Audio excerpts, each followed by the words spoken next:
The 2026 Honda CR-V doesn't come in swinging with flashy styling or wild performance claims.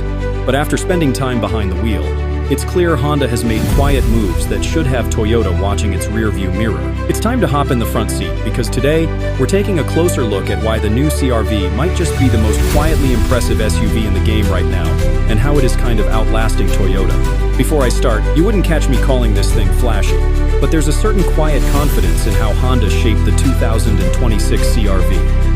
It's not trying to look like a rugged off-roader or a wannabe luxury crossover. It just knows what it is. The design's more upright than swoopy, with clean body lines and some new 18-inch wheel options that add just enough visual punch without screaming for attention. Compared to the RAV4, which leans harder into that faux adventure styling, the CR-V comes across as a little more grown-up, and if I'm being honest, it works better for daily life. What Honda did this year wasn't a full redesign. It's still the same 6th-generation platform they launched in 2023. The taillights are cleaner too, especially with the smoked lens look on the EXL trim. And while it doesn't sit any taller, the improved AWD traction settings on the Trail Sport trim finally give the CR-V a reason to wear that badge proudly. I took a walk around of the EXL and Trail Sport back to back, and honestly, the Trail Sport looks ready for light trails or snow-packed cabin roads. But let's be clear, this isn't a rock-crawling setup like an old 4Runner. It's more like Honda saying, yeah, we can do a little more than Costco runs.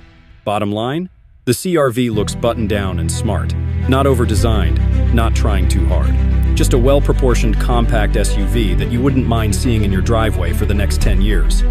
Obviously, Honda didn't mess with the formula this year, and in the CR-V's case, that's not a bad thing. Under the hood of the gas-only trim, such as the LX, EX, and EXL, you're still looking at the 1.5-liter turbocharged inline-4. It's rated at 190 horsepower and 179 pound-feet of torque, and it's paired with a CVT that feeds either the front wheels or all four, depending on what box you check. Now, I've driven more than a few of these turbo CR-Vs over the years, and while it's not going to pin you to the seat, it has enough grunt to merge confidently and handle passing at highway speeds. The torque kicks in early, so around-town responsiveness is solid.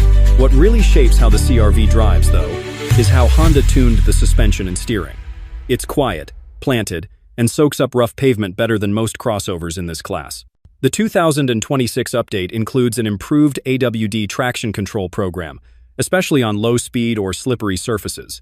I tested it out in light snow and wet gravel, and it felt more confident than older CR-Vs, and not Subaru levels of grip, but way more capable than folks give it credit for. Still, that CVT is what might split the crowd. Overall, the driving experience feels refined, and frankly, more composed than the numbers suggest. And if you spend a lot of time commuting or road tripping, you'll appreciate how effortless this CR-V feels mile after mile. Now let's step inside and look at where Honda really flexed. You see, if there's one place where the CR-V consistently punches above its weight, it's inside the cabin. I've sat in a lot of small SUVs lately. What you get in here is a smart, no-nonsense layout that feels more mature than the price tag suggests. The dash is clean and horizontal, with a full-width honeycomb mesh that hides the air vents. It's subtle, but it makes the whole dash feel upscale without being flashy. Comfort-wise, the front seats are some of the best in the segment. Honda reshaped them with long drives in mind, and you can tell. I've done a few 100-mile stints in this thing, and there's none of that back or leg fatigue you get from flatter seats in the RAV4 or Rogue. Rear passengers don't get the short end either. With over 41 inches of legroom in the second row, it's one of the rare compact SUVs where adults can sit behind adults without their knees touching backs. Storage is equally well thought out. You get a massive center console bin between the front seats, tons of cup holders, and door pockets that actually fit full-size bottles. Cargo space behind the second row is 39.3 cubic feet, and with the rear seats down, that stretches out to 76.5. For context, that beats the RAV4 and most of the class. And what I really like is the adjustable load floor. You can drop it lower if you're hauling something tall, or raise it to create a flat floor when the seats are folded. In terms of tech, I can say that Honda finally listened. If you remember the older CR-Vs, the infotainment setup was serviceable at best, and downright dated if you looked too close. But for 2026, every single CR-V trim now comes standard with a 9.0-inch touchscreen. No more tiny 7-inch screen on base models, and that alone makes this update feel like a serious upgrade. Easy to see without taking your eyes too far off the road, and the interface feels much snappier than what Honda used to run. Wireless Apple CarPlay and Android Auto are standard across the board, Same with the wireless charging pad. I paired up my phone, dropped it on the pad, and didn't have to mess with cords the entire time. The base LX gets a 4-speaker setup, but by the time you're at the EX and EXL, you're looking at 6 and 8 speaker systems with better wattage. And if you're going hybrid with the Sport Touring trim, you get the full 12-speaker Bose system. I cranked it up on a long drive and it fills the cabin surprisingly well, with real clarity and bass. So now that Honda has brought its tech up to speed, the question becomes, how safe is it when it's time to deal with traffic, kids, and the chaos of everyday life? Well, if you've followed Honda over the years, you already know safety is one of their calling cards. The 2026 CR-V sticks to that tradition, and honestly, it's one of the most well-equipped small SUVs on the road when it comes to driver assistance.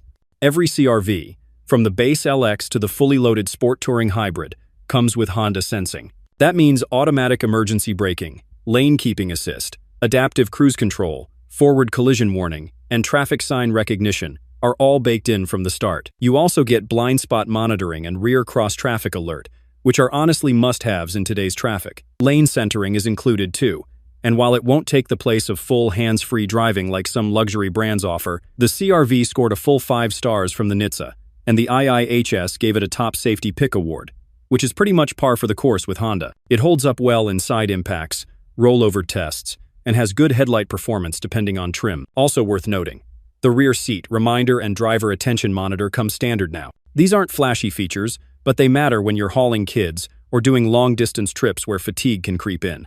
And Honda's camera and sensor calibrations seem better this year. Honda knows not every buyer wants a hybrid, and not every buyer wants to spend north of 40 grand for a family crossover. So they broke the CR-V lineup into 2 clear branches, EX and EXL. Those start at $30,920, $33,150, and $35,400 for 4-wheel drive, with all-wheel drive adding about $1,500. All of them run the same 1.5-liter turbo and CVT combo, and the EX is where the sweet spot lies. You get heated seats, a sunroof, a power driver's seat with memory, and upgraded audio, without getting into EXL territory, where the price is close to hybrid territory. If you want a hybrid, and you probably should, you're looking at the Sport, Sport L, Trail Sport, or Sport Touring, performance, and value. If you do long commutes or road trips, the hybrid pays off in real-world mileage and comfort. And if you care about tech or better sound, don't sleep on the Sport Touring Hybrid with the Bose audio and built-in Google apps. Alright, we've gone through the trims. Let's bring it home with the verdict. Is this the year the CR-V finally pulls ahead of the RAV4? The 2026 Honda CR-V doesn't break new ground, but it reinforces why this SUV continues to lead the segment. Its updates are thoughtful, not dramatic, but they address nearly every shortcoming from previous years. The standard 9.0-inch touchscreen, wireless CarPlay and Android Auto, and a more refined all-wheel drive system bring it closer to the competition, especially the Toyota RAV4. While the 1.5-liter turbocharged engine is still modest, it's reliable and efficient for daily driving. Are the better pick if you want more torque and lower fuel bills. Cabin quality is excellent for the price, with generous passenger space and class-leading cargo flexibility. Safety tech is comprehensive and included across the lineup without being hidden behind high trims. Compared to the 2026 RAV4, Toyota offers more hybrid configurations and a plug-in model, which Honda still lacks. RAV4's infotainment system also feels a touch more modern, especially in top trims. But Honda fights back with better ride comfort, superior rear seat legroom, and a cabin layout that's easier to live with day to day. It's not the most exciting SUV on paper, but it's balanced, refined, and consistent, something many buyers value more than raw horsepower or edgy styling. If you want an SUV that just works, that fades into the background and handles everything well, the CR-V is still one of the smartest choices. For families, commuters, and practical drivers, it's hard to go wrong here. Objectively, the RAV4 edges out with its stronger hybrid push, but the CR-V holds its ground as the more comfortable and user-friendly option. Honda didn't reinvent the CR-V, but they didn't need to. They just made it better, and in this segment, that still counts.